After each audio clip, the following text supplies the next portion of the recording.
That was a tough shot by Maladon. And a hard take here by Bay, and he uses his strength, and he goes right at Roby. There's the cross-court pass over to Krejci. Back out to the perimeter, Maladon off the extra pass, and he will can the three. Hayes trying to make something happen out on the perimeter. Livers, I don't know if Livers caught the ball until there. And Hayes from the outside, because he's got 1-3 over the last 3 games. Livers had to step inside, and that's what Stewart does. He got a lot of praise coming out of Oklahoma State. And he's going to be defended tonight by Aaron Wiggins, as that's going to be a Roby slam. Not going to... Krejci got tied up, still able to get it outside to Horde. His three traps in. With Cunningham. Series of moves, not afraid to pull up for the mid-range. That's a smooth. As Robinson Earl able to collect that rebound. Gets it right back from Maladon. Oh, nice pass underneath. Roby, a series of moves. He will throw it. Saban leads. The defense sags back, and he will fire up a 3 and hit. Wayne Casey calls out the play that he wants. Waters trying to stay attached. Instead, the ball goes outside to Pickett. His 3 bottoms. I mean, he's probably one of the biggest rivalries in all of college basketball. Absolutely. Can't wait to see it. Nice drive. Beautiful take there by Wiggins. Been a very good defensive player as he is there right on Hayes. Had a hand on the face, stayed attached to him. Waters now trying to run on the floor and got all the way to the rim. Nice. And just shows you his ball handling skills and body control. Jackson in the corner has himself. See Detroit trying to move the basketball. Hayes, boy, Killian Hayes.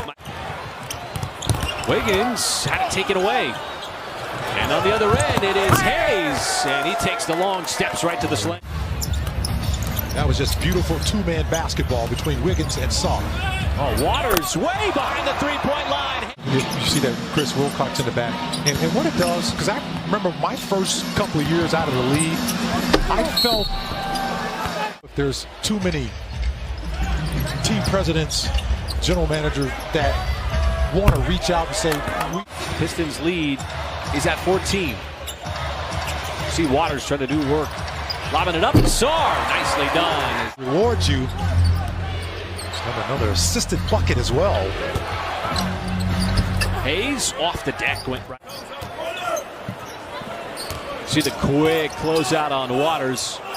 That's going to leave Maladon wide open. He was the inbounder, and he's going to have to make some adjustments. Already has in terms of trying to get it, but also staying within the offense and finding quality looks. There's a step back, and that's a quality from Detroit's second unit, getting a lot of run here in the second quarter. Waters once again got a little flyby and drills it from the side. Waters starting to heat up back-to-back possessions. He's battled some injuries. The Cavs got up to that great start.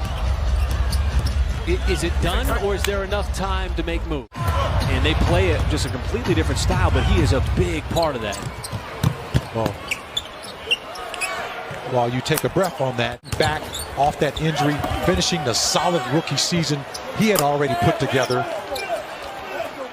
In the next city, they would start it all over again. Man, they did it for 6 months, man. That was wrong. The whole key is mixing up the voice so that you never picked up on it, right? Yeah, I'm not proud of that, man.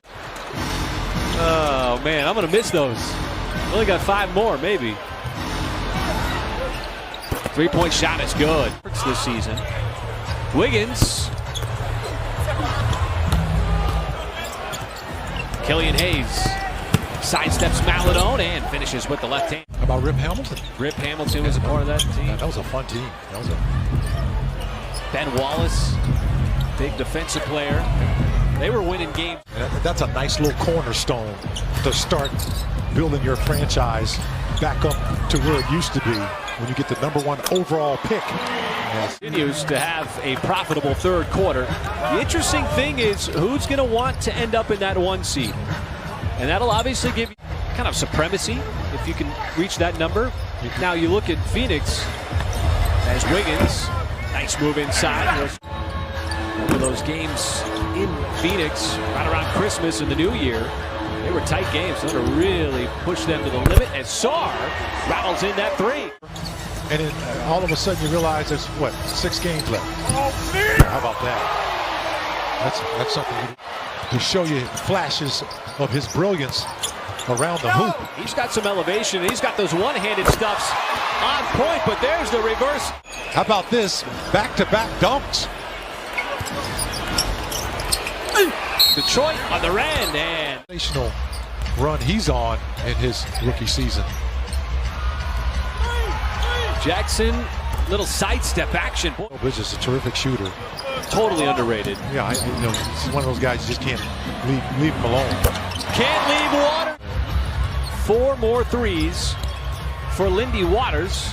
Now he's trying to stay in front of Hayes, and Hayes just too much on the drive. Out on the perimeter now. Another little hesitation move. Got mid-post, left side, pulls up, and it hops on the rim. And Connecting up with their G League teams. And that messaging that these guys are getting here right now, they're getting that as a tough finish. The same coaching and plays and defensive situations that they're learning to play in, they're getting that. I mean, it just, it gives a couple other teams. I will say this, Memphis used it as a launching pad. You're getting the same opportunity. Has a lot to do with why a lot of these guys have done so well. Has really stepped into his own in the last couple of weeks of basketball. Right on cue. And another 20-point performance for Teo Malda. Now at 21, starting to rack those up. But boy, the Pistons between those two. Yeah, he's going to need to ice his wrists after the game because, man, he is just pounding the rim. Yeah, how many dunks is he? Who had 18. And the Thunder got it down to single digits. Only to see it go back up to 11. And the Pistons earned the win. Maladon had 15 points in the fourth quarter. And the Thunder